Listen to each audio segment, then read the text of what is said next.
I would like to welcome all of you to our seminar, Friday seminar at 8:30.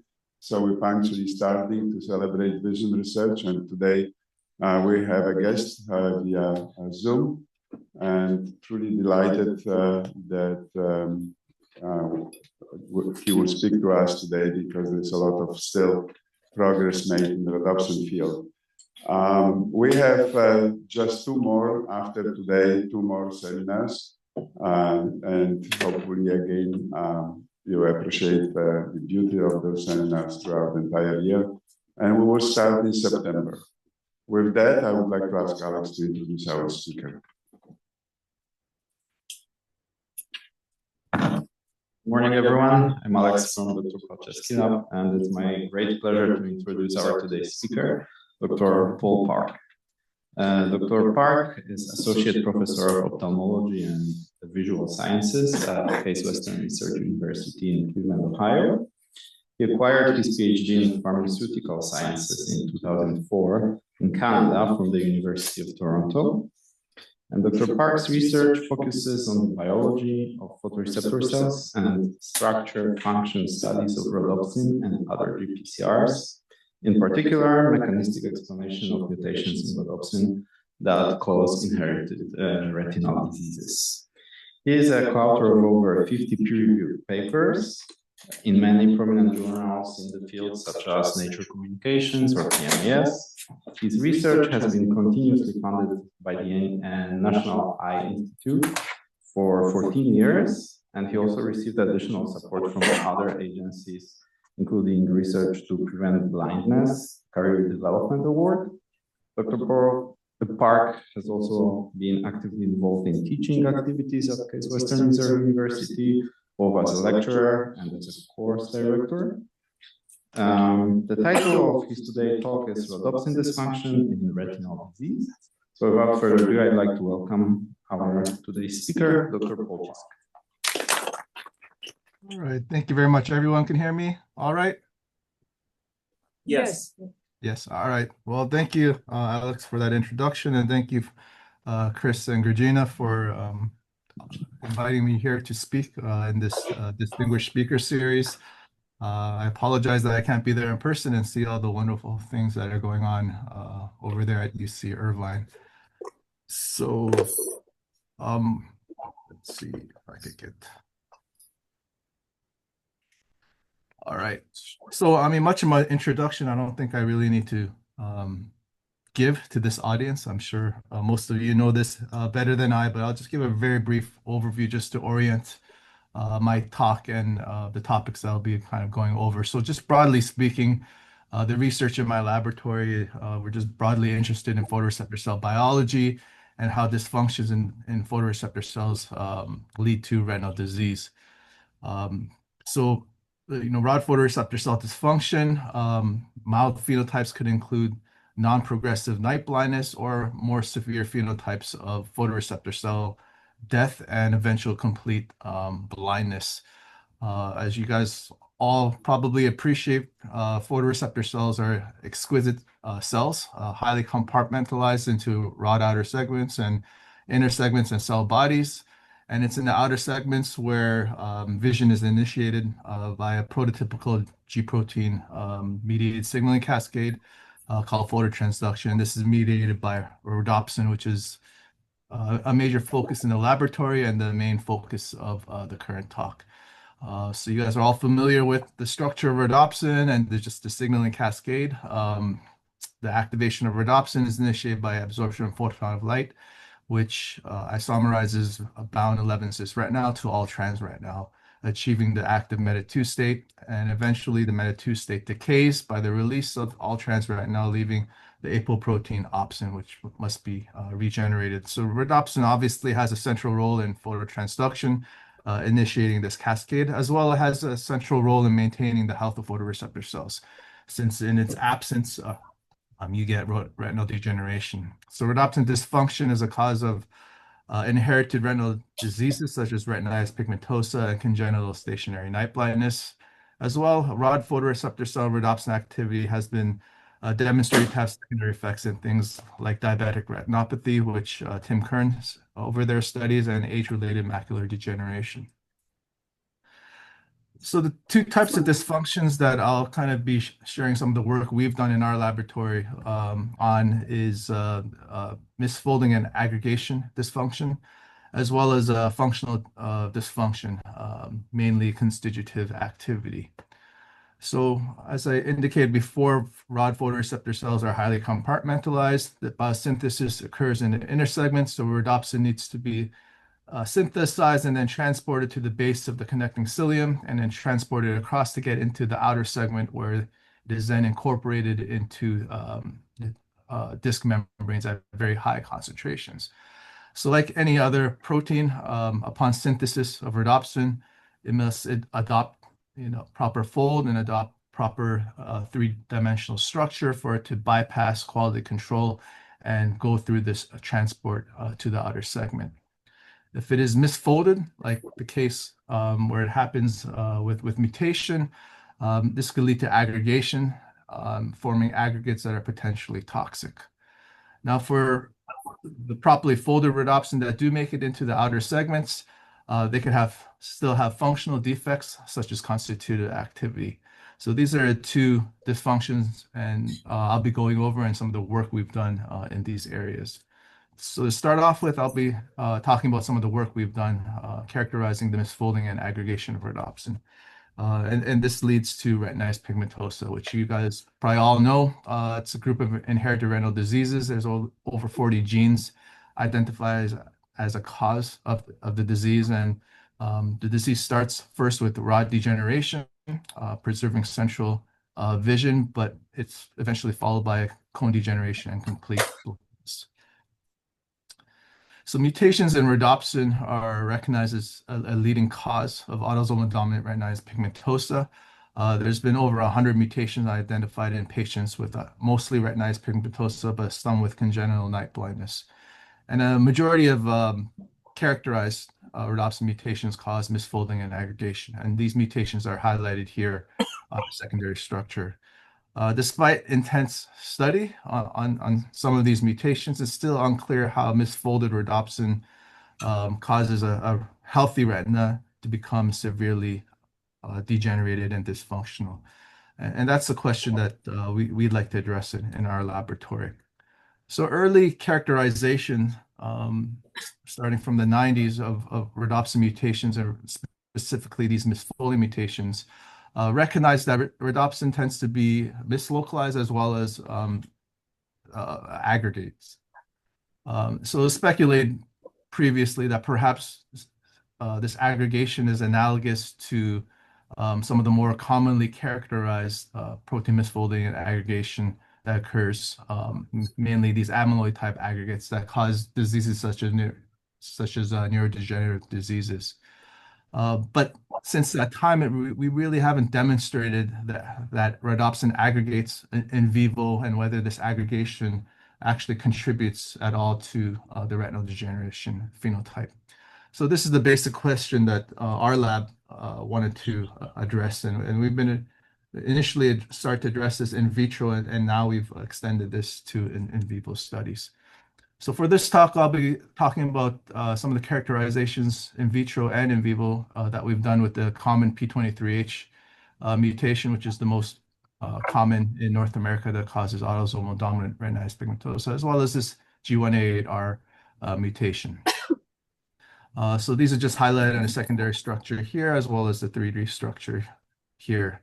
So the two mutations, while they both cause misfolding of the protein, the P23H is a slightly less severe misfolding mutation, and we classify as a partial misfolding mutation, whereas the G188R mutation is a little bit more severe, and we classify this as a complete misfolding mutation. And these classifications are done with previous classical characterizations that were done on these.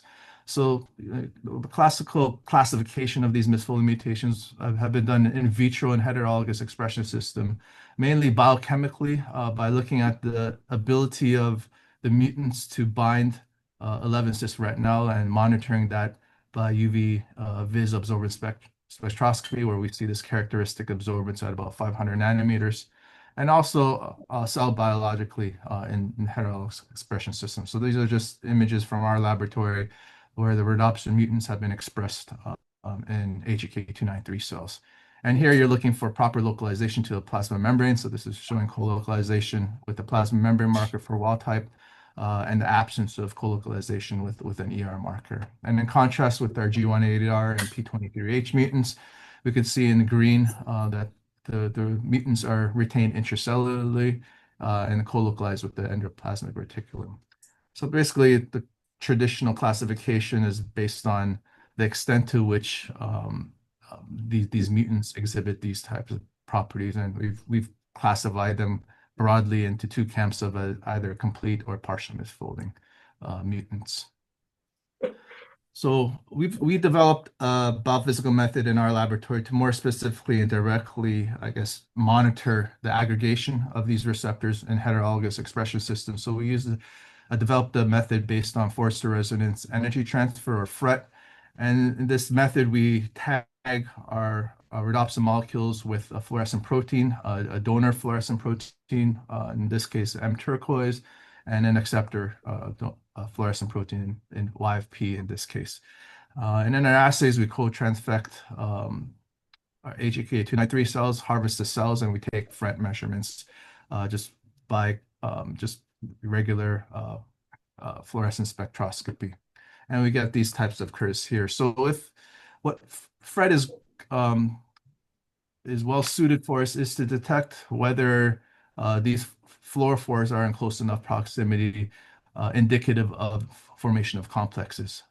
So when these fluorophores are not within a proper distance and no FRET is occurring, when you excite your donor molecule, in our case M turquoise, you expect to see the emission of the M turquoise, or the donor fluorescent protein. And you'll get spectra such as these in blue. Now, if these two fluorescent molecules are in close enough proximity and energy transfer can occur between the two molecules, then excitation of your donor molecule will result in the quenching of its emission, and the non-radiated transfer of energy to the donor molecule will result in its emission, which we call sensitized emission. And this is what's shown here in our yellow curve here, indicative of FRET. So you see the sensitized emission peak as well as quenching of your donor emission. And this is just the FRET signal that we get. And this FRET signal by itself doesn't really tell you anything about whether the receptor is forming normal functional oligomers versus more pathogenic aggregates. So to be able to differentiate between these two, since I believe in this audience, we're all believers that rhodopsin forms oligomers, we had to do an additional step. So we did this by looking at the sensitivity of this FRET signal to mild detergent treatment. So in this case, the mild detergent we used is endodecyl beta demulticide. So for our wild type receptors expressed in HEK293 cells in untreated form, when we do our FRET measurements, since the receptors oligomerize, we do see this FRET signal identified by this sensitized emission peak. Now, when we come in and treat the cells with endodecyl beta demulticide, we disrupt the oligomers that the rhodopsin forms, and therefore FRET is disrupted. And that's shown here in the red peak here. So we only see the fluorescence coming from the donor molecule, and we no longer see this sensitized emission peak, and indicating that FRET is disrupted. Now, when we look at our mutants, when we express them in HEK293 cells, we see something different. So in untreated cells, once again, because they're forming complexes, we do see FRET shown here in our blue curve. But in this instance, when we come in with a mild detergent, we can't disrupt, or at least we cannot fully disrupt the complexes formed by the aggregates. And therefore, if we look at the red peak here, we still see some FRET remaining. And we have to come in with a much harsher detergent, SDS, to fully disrupt these aggregates, and thereby disrupting the FRET signal, shown here in green. So then we could say here that our DM-sensitive FRET is representative of the formation of oligomers, and our DM-insensitive FRET is indicative of aggregates. So we conduct these experiments at different concentrations of acceptor to donor, which increases the amount of FRET until we reach some sort of a plateau. So we generate these FRET curves and we compute our Emax, and this is what we kind of use as our readout to determine whether we're forming aggregates versus oligomers of rhodopsin. So here what I've shown is experiments we've done with just wild type receptor as well as our two mutants, and separating out our DM sensitive FRET indicative of oligomers and DM insensitive FRET indicative of aggregates. And we've done these experiments in untreated cells as well as cells treated with 9-cis retinal, which is pretty much just a replacement for the endogenous 11-cis retinal. One thing to note here, the dotted lines in both cases represent the non-specific FRET. So we've computed this non-specific FRET, which occurs and may not be indicative of physiologically relevant FRET signal. So for our FRET signal for us to be confident that it's not an ambiguous signal and that it represents physiologically relevant complexes, the FRET signal has to exceed this non-specific signal in each case. So for a wild type, as expected in either cases, we see that we have FRET originating from oligomers, whereas that originating from aggregates is minimal or absent. In contrast, if we look at our untreated cases where we're looking at the opsin form of P23H or G188R mutants, we see that we do not really see specific FRET signal indicative of oligomers, but we do see FRET signal indicative of aggregates, indicating that both of these receptors, mutant forms, form aggregates. Now, when we come in and treat cells with 9-cis retinal, which can act as a chaperone with our P23H mutant, we start to recover some FRET signal indicative of oligomers, whereas G188R is pretty much the same regardless of whether the chromophore is present or not. And both of them still form aggregates. So in the unligated form, both P23H and G188R opsin mutants form aggregates, and the P23H can be chaperoned by 9-cis retinal and therefore exhibits a less severe aggregation phenotype. So we corroborate this with just localization studies within the cell. So here we have ER markers and plasma memory markers and looking at co-localization between these markers and YFP tag forms of either wild type or the mutant receptors. And largely the co-localization parallels what we see with our aggregation. The wild type is predominantly in the plasma membrane, whereas the mutants in the absence of retinal are predominantly in the endoplasmic reticulum. And with the P23H mutant chaperoned by the 9-cis retinal, you get kind of a mixture, some in the ER and some in the plasma membrane. So this largely parallels what I told you with our aggregation characterizations. So the major conclusion from these in vitro studies largely are consistent with what has been done before in the field, demonstrating that these misfolding opsin mutants are retained in the ER and form aggregates, and the G188R rhodopsin mutant has a more severe aggregation profile than the P23H mutant. So this is all great. Lots of, we hope important insights from in vitro studies.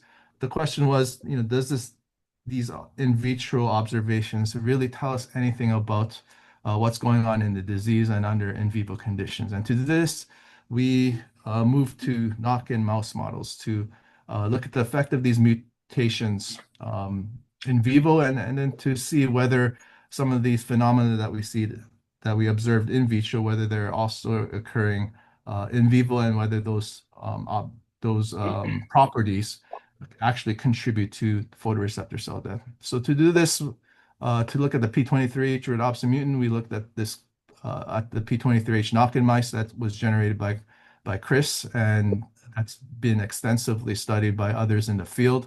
And as well, we generated a G188R rhodopsin knock-in mouse by CRISPR-Cas9 at our facilities here. Now, in the initial characterizations by Chris of these mice, and looking at the localization of rhodopsin using the anti-1D4 antibody, what was observed is that in either the wild type case or in the mutant, the heterozygous mutant, rhodopsin seemed to be localized in the outer segment without any mislocalization in the photoreceptor cells. And this seemed to indicate that what we're observing in vitro is a little bit different than what's actually occurring in vivo. And that question really whether you get really any insights from the in vitro condition. And obviously that worried our lab quite a bit. So we went on to further characterize the P23H mice as well as this new knockout mouse to see if the same observations are valid for both mutations. So our initial characterization of the retinal degeneration phenotype in these mice, we looked at the histology. So these are just the B6 cross sections of the retina, and we're just particularly looking at the outer nuclear layer. So nuclei of the photoreceptor cells. So at very young mice, both heterozygous mutant mice for P23H and G188R, we see some mild degenerations and more severe degeneration in both homozygotes. And the degeneration is progressive, as with older mice, you get even more degeneration in both cases. And this is just showing you the kinetics of this degeneration, quantifying the number of nuclei that spans the outer nucleus. So with the B6 mice, the wild type mice, even up until 6 months, it's pretty stable. You don't see photoreceptor cell loss. With the heterozygous P23H and G188R mice, you see exponential decay or loss of photoreceptor cells. With the G188R progressing about twofold faster than the P23H mice. And you get much more rapid degeneration within the homozygous mice, and you still see the same twofold faster degeneration in the homozygous G188R mice compared to the P23H mice. So in both heterozygotes and homozygotes, the G188R mutant promotes a twofold faster rate of degeneration compared to the P23H mice. So we characterize further the photoreceptor cell death by doing some tunnel staining.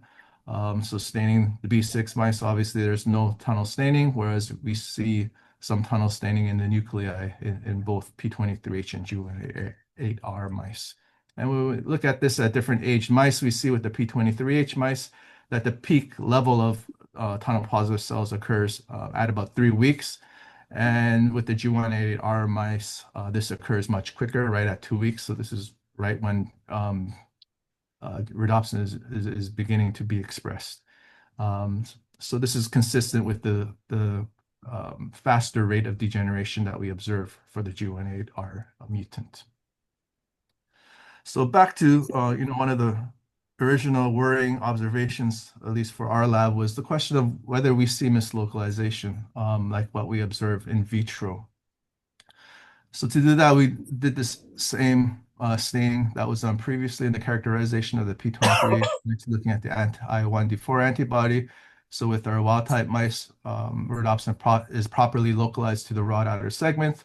And in the same manner with the heterozygous P23H and G188R mice, we see localization in the rod outer segment without any mislocalization in the outer nuclear layer. And with the homozygous mice, we don't really see much staining except for some sporadic staining within the outer nuclear layer.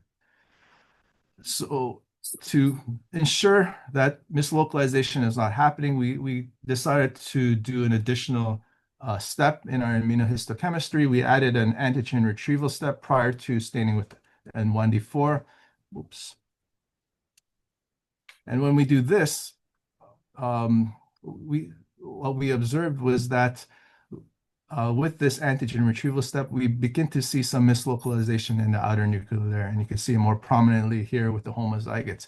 We seem to indicate that with the mutants, that perhaps this 1D4 epitope, which is at the carboxy terminus of rhodopsin, is masked with these mutants, and this is the reason why we don't see we hadn't seen mislocalization, and when in fact mislocalization is occurring. So to further corroborate this, we looked at another antibody, the 42 antibody, which stains rhodopsin at its amino terminus. And with this antibody, even without antigen retrieval, we see mislocalization for both the heterozygous and the homozygous mice. So like what we observed in vitro, the mutants do appear to mislocalize in the retina of these mutant mice. So the second question is, do these mislocalized rhodopsins aggregate as we characterize in our in vitro situation? So to do this, we utilized a dye that's used in the amyloid field. So this is a rotor motor dye that intercalates into structures formed by aggregates. And when it does this, it increases the fluorescence of the dye. So when we use this dye in sections of the retina and in B6 mice, we see some non-specific staining here. But when we look at our mutant mice, we start to see some positive labeling within the outer nuclear layer in both the P23H and G188R mice. And when we looked at the amount of labeling in the outer nuclear layer of the P23H and G188R mice, we see that there's a peak at about 3 weeks, and the G188R mice peaks much earlier at 2 weeks. And this is reminiscent of the pattern that we saw with the tunnel staining, if you remember. So if we look at the tunnel staining, we see that the level of tunnel stain positive cells as well as the proteostat cells, they pretty much parallel each other, indicating that the level of aggregation correlates with the cell death levels, raising the possibility that these aggregates contribute somehow to photoreceptor cell death. Now, we did some control studies to make sure that our proteostat staining is indicative of aggregation of mutants and not some secondary effects due to either degeneration or the mislocalization of rhodopsin. So we looked first at rhodopsin knockout mice where rhodopsin isn't expressed. So when we stain with our 42 antibody, we do not see any staining. And in these mice, since rhodopsin is absent, we get retinal degeneration. So tunnel staining here gives us some tunnel positive cells indicative of photoreceptor cell death. And when we come in with our proteostat staining, we do not see any evidence of any stained cells, indicating that retinal degeneration itself is not promoting some aggregate species that is then detected by proteostat. In the second set of control studies, we looked at this RD2 mice where perforin 2 is mutated, and this results in the mislocalization of rhodopsin, shown here by the anti-42 staining. And in these mice, their retinal degeneration occurs, as demonstrated here by tunnel staining, indicating the death of photoreceptor cells. And when we come with our proteostat staining, we don't see any proteostat positive cells, indicating that neither retinal degeneration nor mislocalization of rhodopsin itself causes aggregation that is then detected by proteostat. So these control studies indicate that the proteostat positive cells that we detect in our mutant mice are indicative of aggregation of the mutants. So we did some further characterization, looking at more higher resolution images of using confocal microscopy and then subsequent deconvolution analyses. And what's shown here is the nuclei of photoreceptor cells in the outer nuclear layer and the staining of proteostat within this layer here. And when we zoom in and have a 3D kind of representation of the staining, you can appreciate that these aggregates or the staining of the proteostat seems to cover the surface of the nuclei.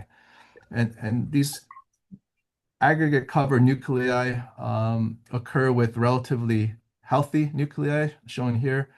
So these nuclei exhibit the characteristic, single chromosomal center exhibited by murine photoreceptor cells, as well as they occur in unhealthy nuclei, shown here with condensed nuclei or those that are completely disrupted.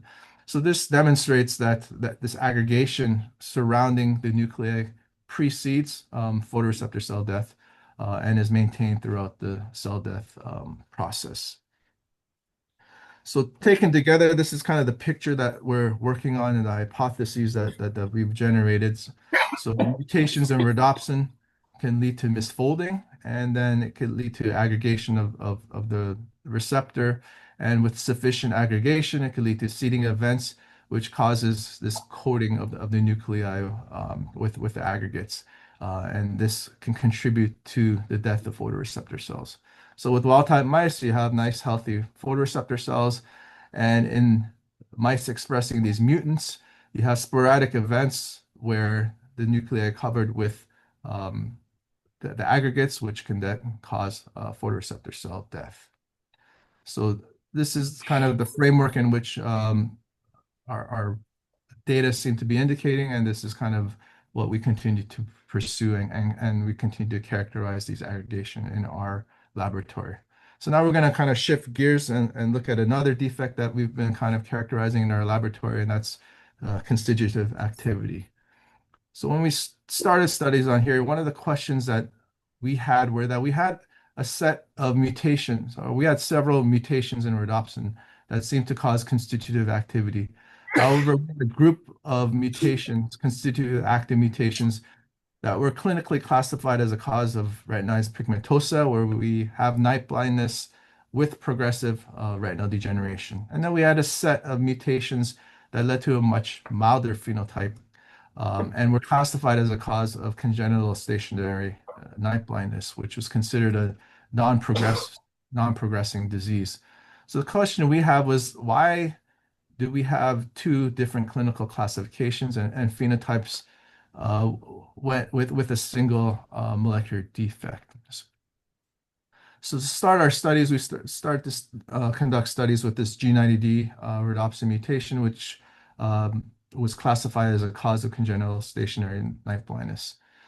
So this was first detected by Paul Sieving's group in this family here, and what they recognized here was that affected individuals had a defect in your rod photoreceptor response without an effect or less effect in the cone photoreceptor response. And this was inherited in an autosomal dominant manner. So after the detection of this mutation and this phenotype, initial molecular characterization by Daniel Opier's group looked at the ability of these mutants to activate transducin, which was done in this in vitro study looking at the binding of GTP gamma S. So with the wild type, when the receptor is in the presence of or bound with 11-cis retinal, there's very little activation in the dark.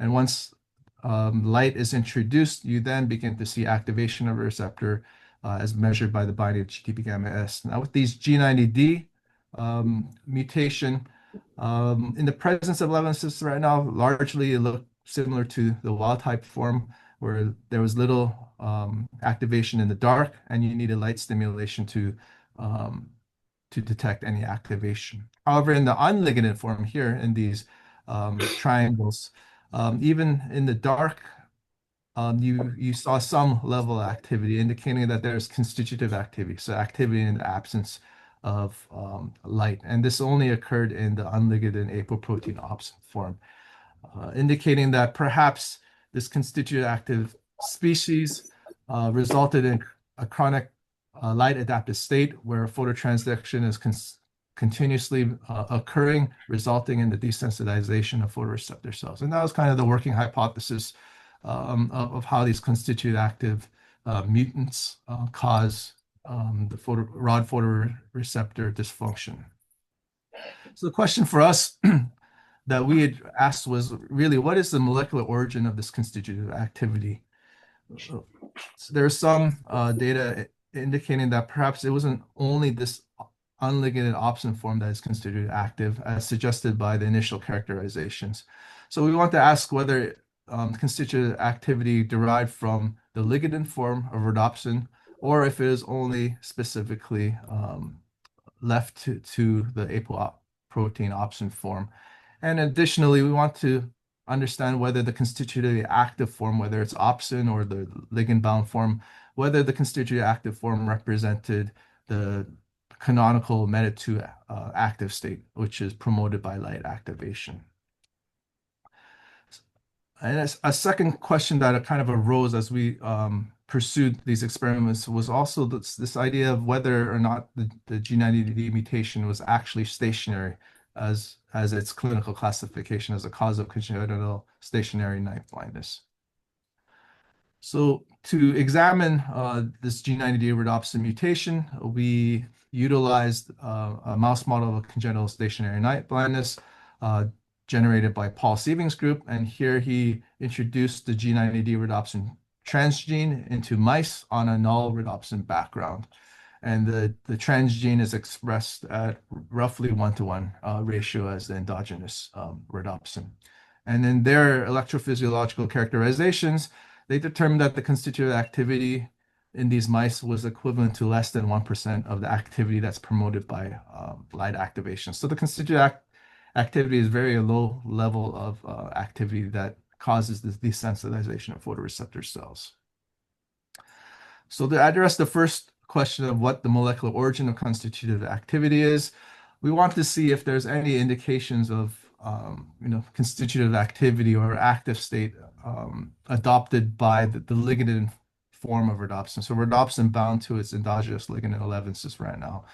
So we purified receptors from these transgenic mice, and we first characterized by absorbance spectroscopy the binding properties of the mutant. So the wild type is in blue, and the G90D rhodopsin mutant is in red. And you can clearly see that the absorbance maxima of the mutant is blue shifted compared to the wild type, indicating that there's some perturbation in the binding environment of 11 cis-retinal. We then went on to characterize the thermal stability of the mutant in its dark state, so its state bound with the chromophore, and we observed that the rate of the thermal stability of the G90D is much faster compared to the wild type, indicating that it's much more unstable. And likewise, when we looked at the decay of the active state, the active meta-2 state, we also see that the G90D is much less stable, even in the active state as well. We also characterized the chemical instability by adding hydroxylamine. So if hydroxylamine has access to the binding pocket, it could hydrolyze the shift base between the chromophore and the lysine side chain. And so in the wild type, in the dark, in this inactive state, hydroxylamine doesn't have access to the binding pocket. So the absorbance at 500 nanometers is maintained. In contrast with our G90D rhodopsin mutant, in the absence of, or in the dark, we see that hydroxylamine does seem to have access to the binding pocket and is able to hydrolyze the chromophore, as we see here by the decreasing level of absorbance at a little less than 500 nanometers. So this indicated that rhodopsin in the dark state for the mutant seems to exhibit some characteristics or properties that are characteristic of the active state of rhodopsin, indicating to us that it not only is the opsin state constituted active, but there's a possibility that the ligand-bound form is also constitutively active. So for us, it seemed to indicate that it's not only this species that's constitutively active, but it's also this ligand-bound form. And the next question really was, is the constitutively active form reminiscent of the canonical light-activated meta-2 state? So to address this question and to gain more mechanistic insights into the origin of constitutive activity, we turn to classical pharmacological principles. So this is a classical two-state model describing receptor function. And within such a context, we have a single inactive state and a single active state. And within this context, constitutive activity occurs when this equilibrium is shifted towards the active state. And the magnitude of the constitutive activity will be dependent on the magnitude of this shift in equilibrium. Now, there's an updated kind of scheme to describe receptor function. And in this updated scheme, the receptor can form multiple active states. So this could be the normal light activated state of rhodopsin, and here you could form another active state where the activity can be either greater or less than this canonical active state. And within this type of scenario, the phenotype is not only dictated by the shifts in equilibrium, but it's also dependent on which active state is generated. So if we go back to our case with the G9D rhodopsin, where we have a very low level of constitutive activity, the two models will describe this activity in different ways. So with our classical model, to get a low level activities, this means that the equilibrium is only slightly shifted toward the active state. So if you could go in and count the number of active states versus inactive states, you would get a kind of distribution such as this, where most of the receptors would be in an inactive state, and only a very small proportion will be in an active state here. In contrast, with this updated scheme of receptor activity, you can have a scenario where the receptor can be fully shifted towards this, low activity state. And it's not really necessarily the level of shift in equilibrium, but it's this particular state that is adopted. So within this context, if we went in and counted the level of active states and inactive states, one of the scenarios that's possible is that the equilibrium is fully shifted to this low activity active state. And therefore, if we look at the distribution, all the receptors would adopt this active state. So we thought that we would be able to better understand the mechanism of the constitutive activity if we could really differentiate between these two scenarios. And for that to happen, we have to have a way to be able to go in and count the proportion of receptors adopting an inactive state versus active state. So how do we do this?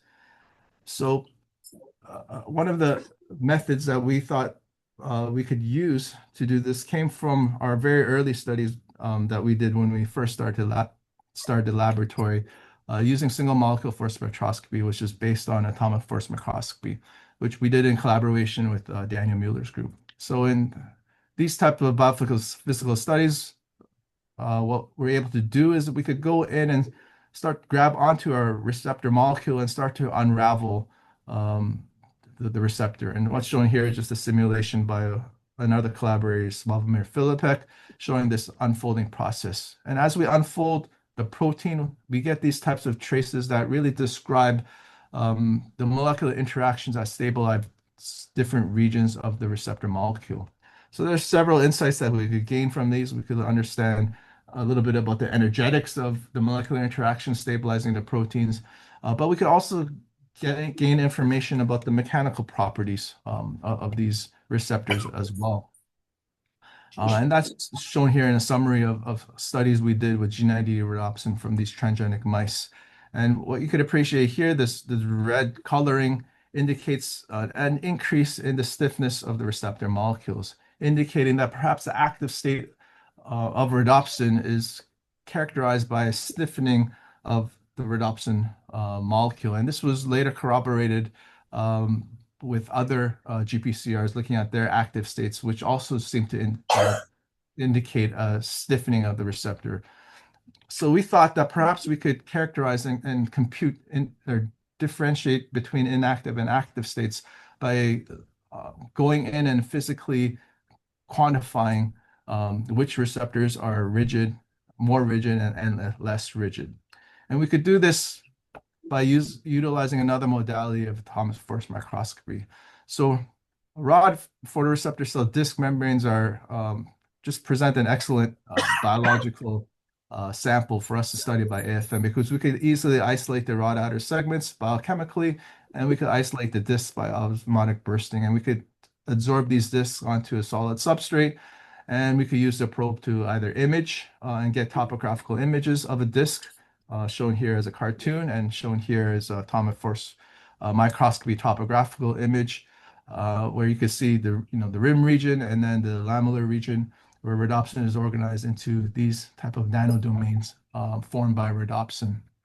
We could then go in and utilize the atomic force microscopy probe to kind of press into your sample. So as we press the probe into the sample, we get these types of traces here, which we could then derive a Young's modulus, which just gives us an indication of how stiff the rhodopsin molecules are.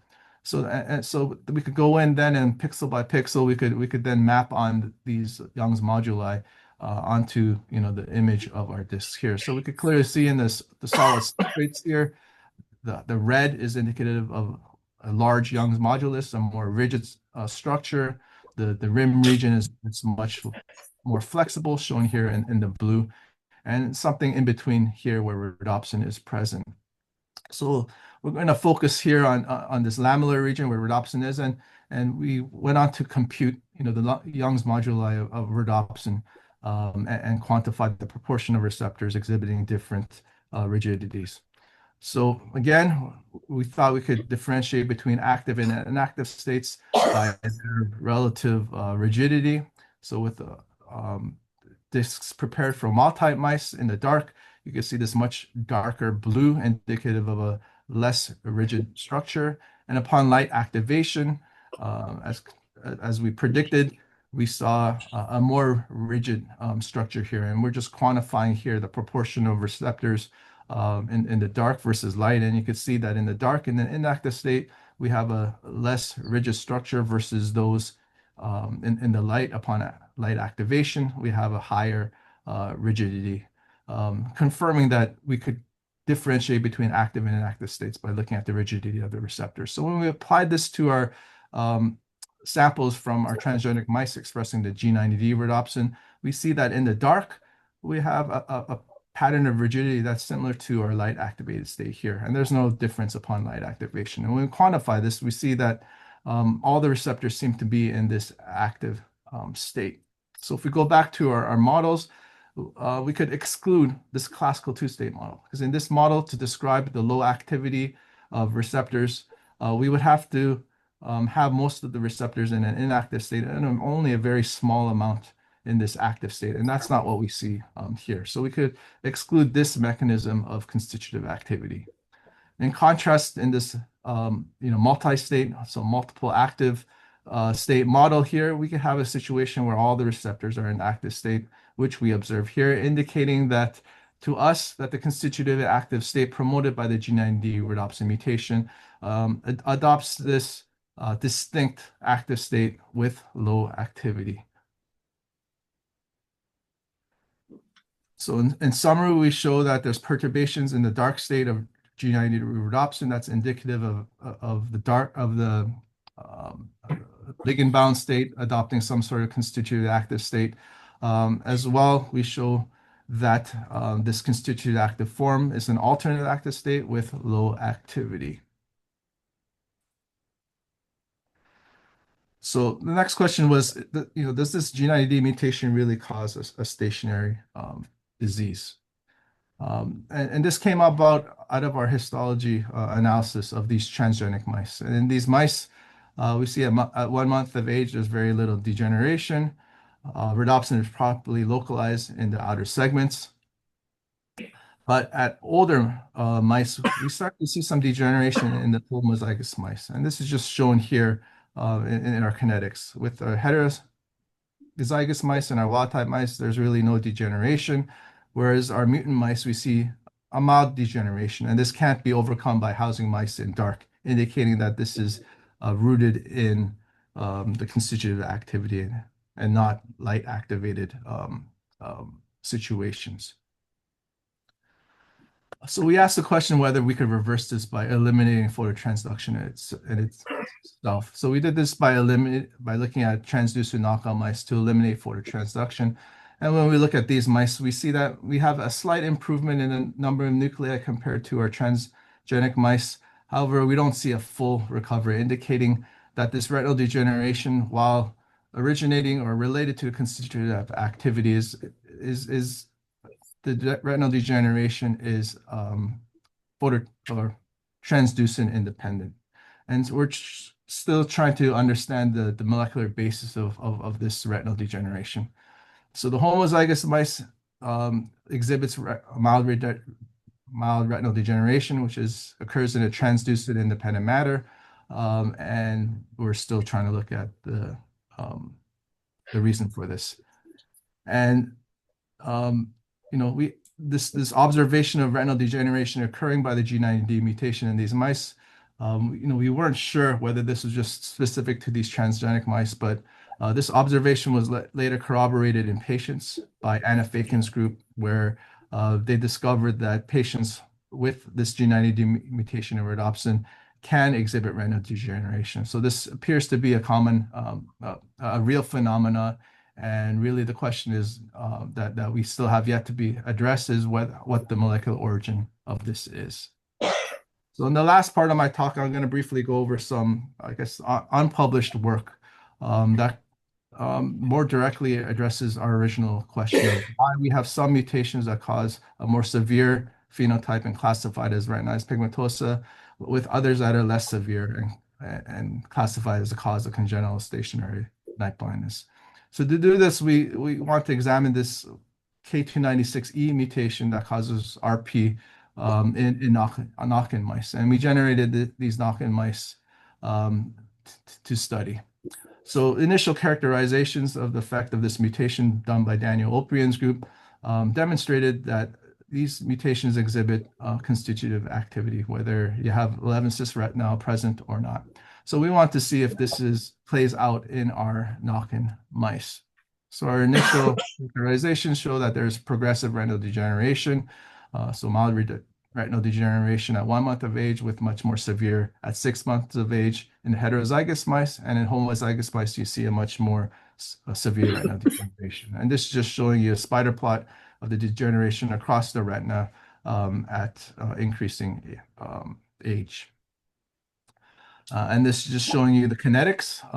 And so for the heterozygous mice, the superior region degenerates a little bit slowly than the inferior region. And this is similar to the observations that we see with our other mutant mice harboring the P23H and G188R mutants.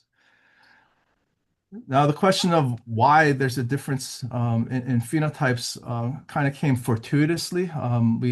Through an unexpected finding as we progressed in our characterization of these mutant mice. So in these K296 mutant mice and heterozygous mice, we detected mislocalization of the mutant using the 42 antibody. Now, at that time, we were also characterizing the other P23H and G188R mutant mice in parallel, and we thought that this would be an excellent negative control, for those studies using our proteostat stain.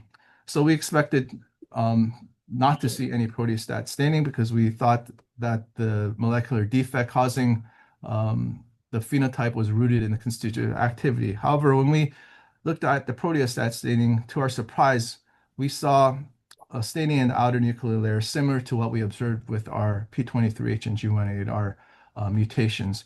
And this observation does not occur with our G90D rhodopsin mutants, where there's no mislocalization, nor is there any indication of aggregation. So we've characterized this aggregation properties of the K296 mutant a little bit more, similar to what we've done with our other mutants that I already talked about.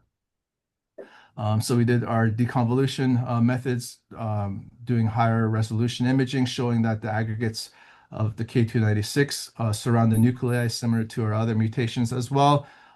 There's a correlation between the tunnel positive cells with proteostat cells, indicating that aggregation of the K296 mutation correlates with photoreceptor cell death, indicating that the aggregation may also contribute to photoreceptor cell death in these mutant mice, similar to what we observed with the P23H and G188R mutant mice, giving us perhaps a reason of why we see retinal degeneration with this mutant.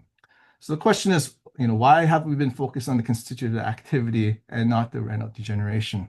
So when we look back at Daniel Oprian's initial in vitro studies, we realized that the rhodopsin used there was the bovine rhodopsin background.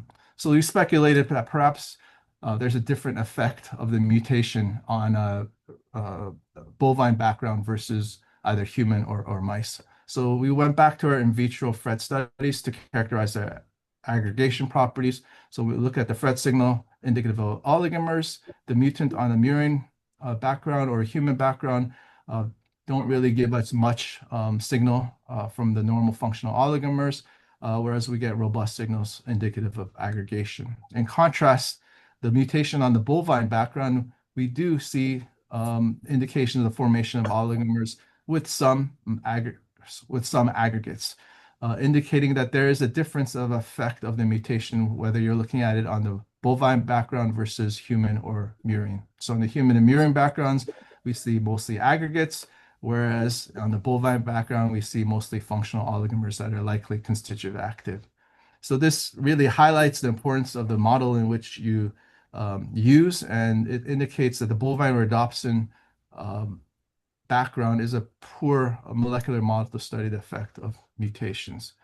So the working hypothesis based on the studies that I presented here indicate that perhaps the differentiation between RP causing constitutive active mutants versus those that cause congenital stationary night blindness is rooted in the ability of the mutants to cause aggregation. And this is a hypothesis that we'll continue to pursue and test in our laboratory. So I'd like to thank you for your time, and I'd like to acknowledge the people that did the work in my laboratory on the work that I've shown. So Alejandro Colozo did much of the G90D rhodopsin characterizations. Megan Gregg did a lot of the in vitro initial characterizations of the effect of mutations and the aggregation properties. Subhadeep Sinapati did the atomic force microscopy characterizations looking at active and inactive states. And Srilakshmi Vasudevin did a bulk of the characterization of the P23H G188R K296 mice with some help with Vivek Prakash. I'd like to thank Paul Sieving and Janice Lem for providing some of the mouse models that I presented, some of our early collaboration with Daniel Mueller and Swavomir Filipek, looking at the single molecule for spectroscopy experiments. Our knock-in mice were generated at our facilities here, as well as P30 core in our department that supports our work, as well as the funding. And with that, I'd like to thank you for your time and for the invitation, and I will take any questions. Thank you very much.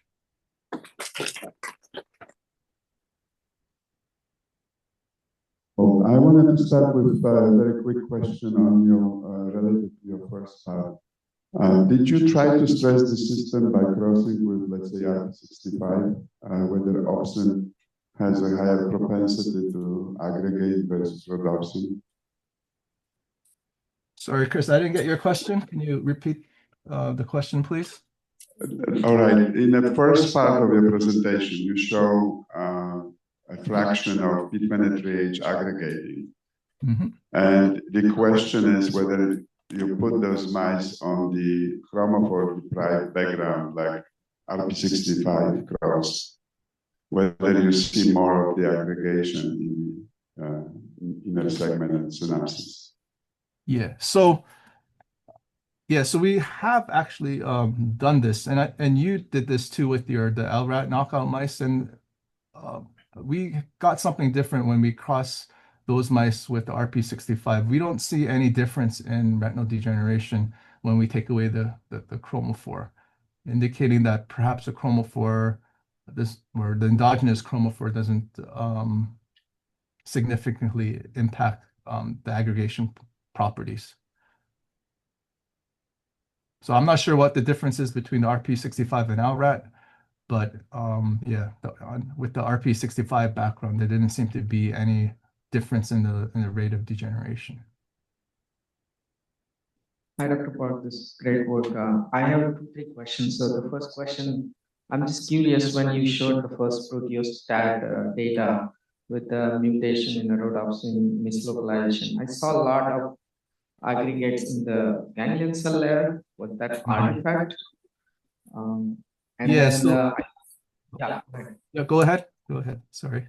The second question is that I think a lot of people also looked into the rhodopsin mislocalization with the role of ER stress, and if you looked into that. And the third one is, so do you see this is more as a loss of function as well as gain of function? Does this mislocalization end up killing photoreceptor independently of whatever the requirement of rhodopsins are? Right. Okay. So the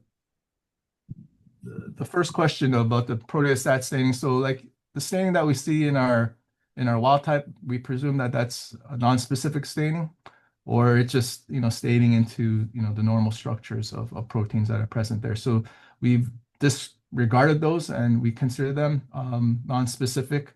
And we focus on the staining that's in the outer nuclear layer because that's the staining that's specific to our mutants. So that's kind of our assumption there. The second question about the ER stress and whatnot. So we haven't characterized that. I mean, that's been characterized extensively by others with the P23H mutant. We're presuming that similar observations are going to be seen with G188R.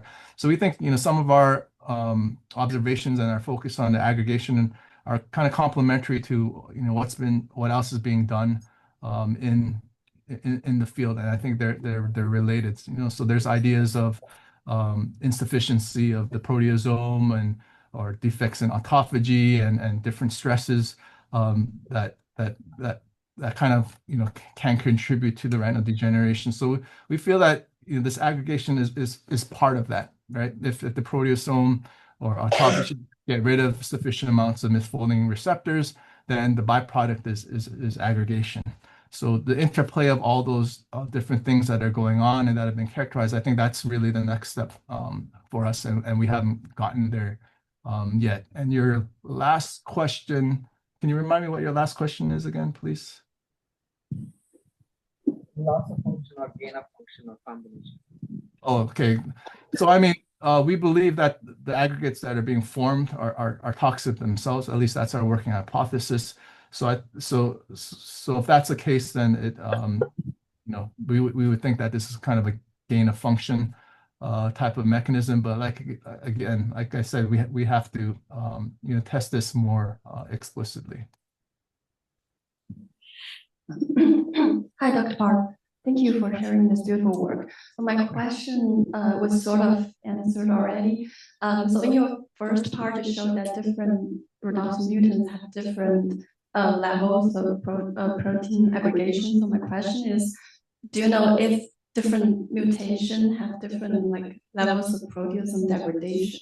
So the idea is rhodopsin is quite abundant, so the misfolded rhodopsin will probably saturate the proteasome and probably cause toxic effects and hampers functionality of disposing other proteins. So please comment on that. Thank you. Right.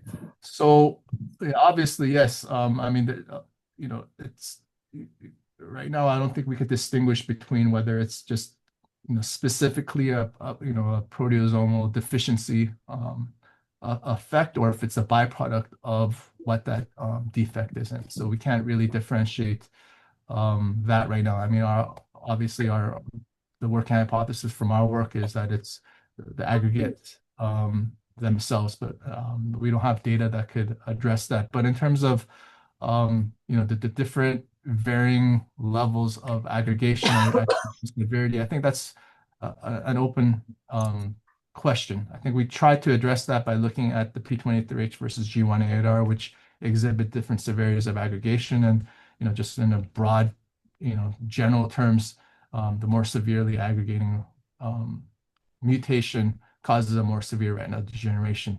But looking at two mutants, we can't really make a broad statement of that. But I would like to think, yes, the severity of the misfolding defect probably will correlate with the severity of mutation. That would be the prediction, and that's what needs to be tested. Hi, Dr. Park. Thank you so much for this talk. I'm curious about the aggregation pattern around the nucleus that you see. Is this also seen in other protein aggregation diseases? And what do you think it's doing to the cell / why is it aggregating around the nucleus like that? Sure. So, I mean, the origin of that, I mean, we began to do that, and we will pick it up again. So it's hard to tell if it's whether it's just remaining like endoplasmic reticulum that's tightly surrounded with the nucleus, or whether it's actually the aggregates are actually forming on the nuclear membrane themselves.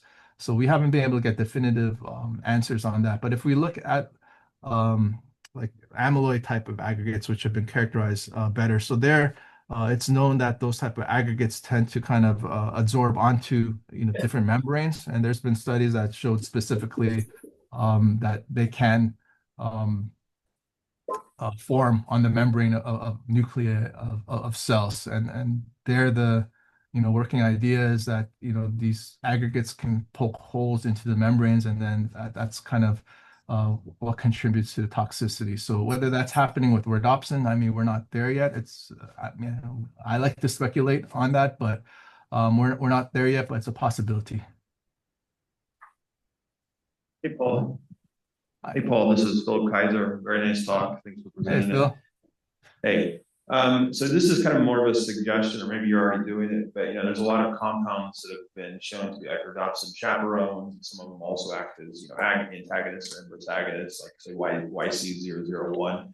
I was wondering if you had thought about using those and kind of seeing how able they are to prevent this aggregation that you're observing, because they definitely have retinal protective effects. So it might be a way to kind of again show a correlation of retinal protection and prevention of this aggregation, particular aggregation. Yeah, I mean that's a great suggestion. That's what we want to do, and if you're reviewing my grant, score it well so we could do it.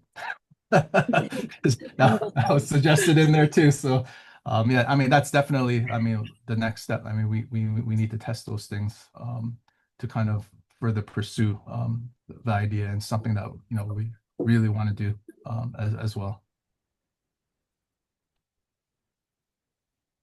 Hi, I have a question about G90D mutant.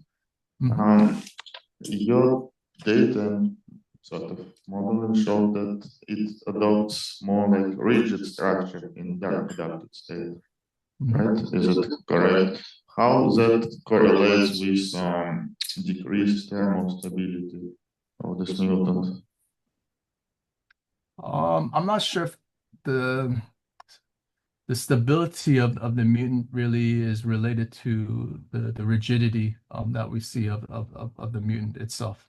I think the rigidity is just, and just to clarify, the rigidity that we're talking about is along the axis of the receptor itself that we're pressing down on. I don't think the entire molecule as itself is necessarily more rigid, but if we're pressing down on it on that axis, it tends to exhibit more rigidity. So I think that rigidity is not really correlated with necessarily the thermodynamic stability of the molecule itself.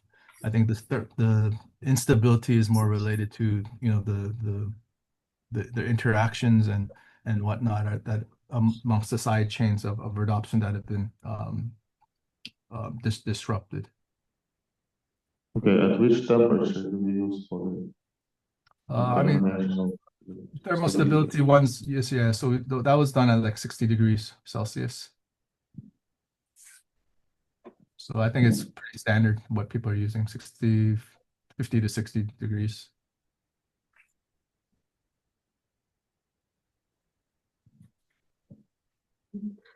Hi, very nice talk. My name is Hewitt. I have a question about the mutants that are in the category of complete misfolding. So the glycine 188 that you mentioned, and also tyrosine 178. Do they seem to have similar rates of degeneration?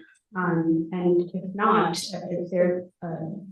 if they seem to show complete misfolding and they have similar aggregation profiles in vitro, and this doesn't correlate to what's happening in cells, is it possible to isolate the agrosome and characterize its morphology, and to see if there's also a presence of other proteins that are within the agrosomes themselves? Yeah, so right now, I think our understanding of all the different data for all the different mutations are just not there. So, from patient data, we can't really, it's very difficult to assess whether, certain groups of mutations, or like when you're just looking at the misfolding mutations, if certain mutations are more rapidly progressing or not. I think there's just not enough patients and not enough data out there. I think the most likely scenarios, if we generate enough mice of different mutations, then we could kind of have a more systematic rate of degeneration. But right now we don't currently have those tools, so we're kind of stuck with these two different mutations.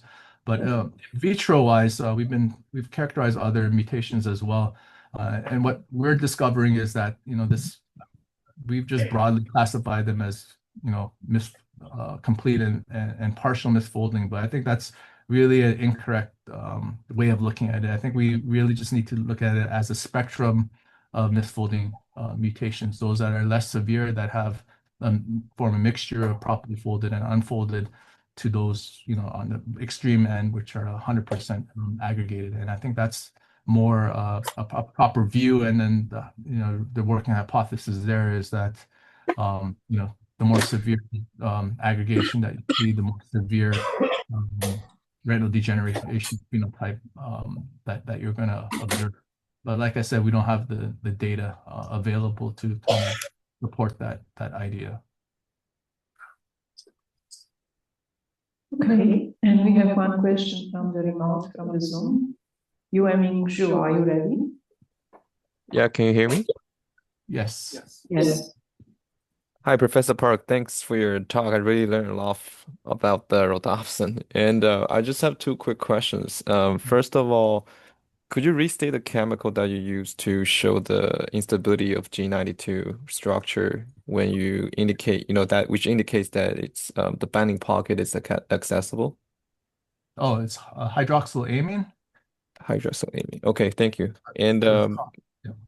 do you have any? So you showed this cycle of rhodopsin activated meta-2 to apoliopsin and then eventually coming back to the rhodopsin cycle. Do you know the approximate deactivation time constant for this cycle? I think you'll have to talk to Philip Kaiser or Chris. I mean, the regeneration is really dictated by the retinoid cycle and regeneration of alevosis retinal. So I think that's the limiting factor. So I don't know what the number is, but I think you have experts. Okay. And that would probably give you the exact number. I see. Is there any other deactivation pathway that you know of? Other deactivation pathways for, I mean, there's multiple regulatory steps at the level of the photoreceptor cells. In terms of rhodopsin itself, it's mainly the, you know, phosphorylation with rhodopsin kinase, then binding with arrestin, and then the release of all transretinal, and then the time it takes to recombine with alevosis retinal. So that'll probably happen on the order of minutes. Right. Cool. All right. Okay. Thanks so much. And Paul, this is Gajina, and I also have a question, but first wanted to compliment you on the fantastic talk. So my question is related to the first part about the aggregation. And I was wondering if you have tried to use the hyperspectral imaging. It is increasingly being used to detect the aggregates in the Alzheimer in the eye. No, we haven't. So using like SLO or something like that. No, we haven't really, done those in vivo imaging techniques. But it's that might be interesting because you we can should test try. in vivo. Yeah, we should definitely try that. It's just not in our lab's wheelbox of techniques. So, but yeah, we need to get on that. And I have second question, might be related to my slow knowledge. And you mentioned that the constitutive activity is happening whether there is whether the protein is with the ligand or without. Yes. Is this common for all the genotypes? I'm not sure. I mean, we haven't really tested the other mutants themselves, so I'm presuming that that's the case. I mean, with the K296, it's a little bit different because it can't bind the ligand. But so with the G90D, I think I should clarify that. I think there's going to be a mixture of opsin and ligandin forms that are both constitutively active and that both contribute to the phenotype. Because in our characterizations from those mice, we do see an appreciable population of opsin even in dark adapted mice. So for some reason, there is an appreciable level of opsin with these G90D mice that are not there with wild type rhodopsin. Okay. Hi, Dr. Park. Thank you so much. Was a wonderful talk. So my question is about the first part. so about the severity of the G180 mutant. So how do you reconcile the severe phenotype? Is it mainly aggregation dependent, or would it be also related to the nature of this mutated residue in relationship with the rhodopsin activity?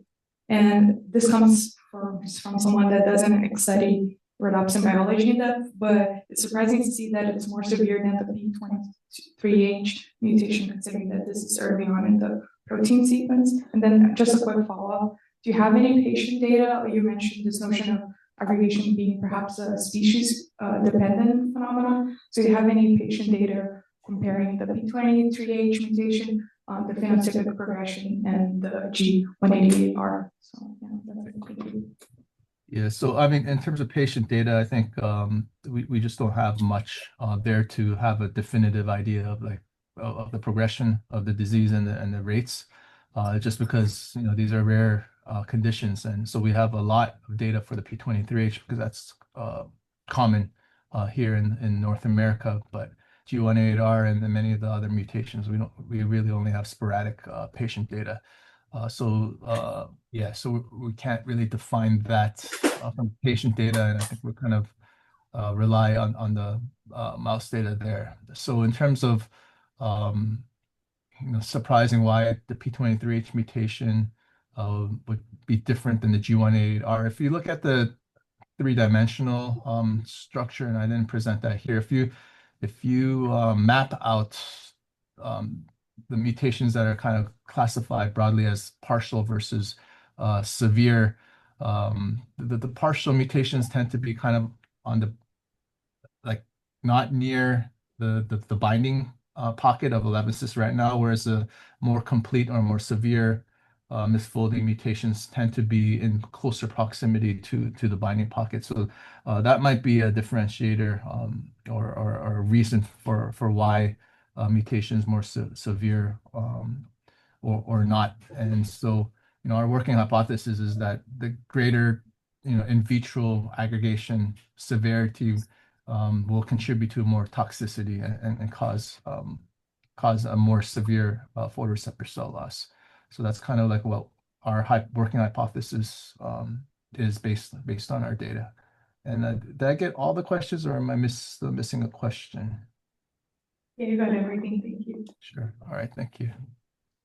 Hi, Dr. Park. Very nice talk. I have a question about this aggregation of rhodopsin around the nuclei. So you show that this happens only in a small fraction, at least initially, of cells. And I was wondering, do you have any insights into why is it not happening uniformly across the entire outer nuclear layer, but rather in this punched fashion, and whether there is maybe any geographic distribution of more and less of those aggregation nuclei?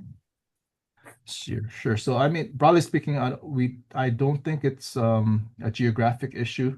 I think it's telling us a little bit about the mechanism by which the photoreceptor cell death is occurring. So when we look at the rate of loss of photoreceptor cells, and I think I kind of alluded to this when I showed you those kinetic traces, that the loss occurs in an exponential manner. And this also occurs in other neurodegenerative diseases. So there was a computational theoretical study by I think it's Rod McInnes or something. I can't remember the exact paper, but what they've shown, at least in theory and in computation, is that an exponential loss of cells is most likely described by sporadic events, so random events, and it doesn't occur broadly across all things. So for whatever reason, over time, certain cells will overcome some sort of a threshold, or something happens that knocks it into a detrimental state. And that's kind of what we're envisioning here, that there's sporadic events that cause sufficient seeding of these aggregates to kind of surround the nuclei. And then once that happens, that destines that particular cell to death. So we feel that these are kind of sporadic events that are occurring randomly in photoreceptor cells. And you know, I think your group over there is a lot into the translation of consequences or benefit of this type of mechanism is that, you know, the remaining photoreceptor cells are going to be relatively healthy, right? So then they are sufficient, or they're primed for, you know, for some type of rescue. So this type of mechanism, I think, you know, this is a benefit for that type of a mechanism if it does occur, because if it's broadly occurring, then like you have to intervene at exactly the right time. But if it's occurring sporadically, then I think that, you know, you could kind of intervene at, you know, probably even later stages, as long as photoreceptor cells are still present. All right, Paul, we had a great presentation and many questions. We'll finish with the most important question here from Professor Howell. But I wanted to thank you for joining us today. Yeah, thank you very much. Paul, beautiful work. Beautiful work. Hey, Paul. Thank you. Hey, Vladimir. Hey, good to see you. We actually have several mouse models that might be able to help you test your aggregation hypothesis. We have G90D and G90V knock-in mice. Sure. And we also have a couple of G188 mutants as well, but we'll talk afterwards. I have a few questions, but I'll ask only one. You showed that knocking out GNAT does not really rescue the progressive degeneration in the constitutively active mice. So my question is, do you think that rhodopsin activity outside of the outer segment might play a role in the pathology? That's possible. I mean, that's one of the explanations. Another explanation, I think, Seva has done some in vitro studies indicating that there's differences in the ability of, you know, G90D versus some of the other constitutively active mutants to like interact with arrestin. So that's another, you know, mechanism. So I think right now it's yeah, there's several possibilities of what that is. So all we know is that it's not specifically just pure activity itself from phototransduction. And I'd love to talk more about all the other stuff and collaborate and do all that stuff. So yeah, let's be in contact. Thank you. All right, let's join to thank Paul. All right, thank you everybody. Thank you, Chris and Gurgina.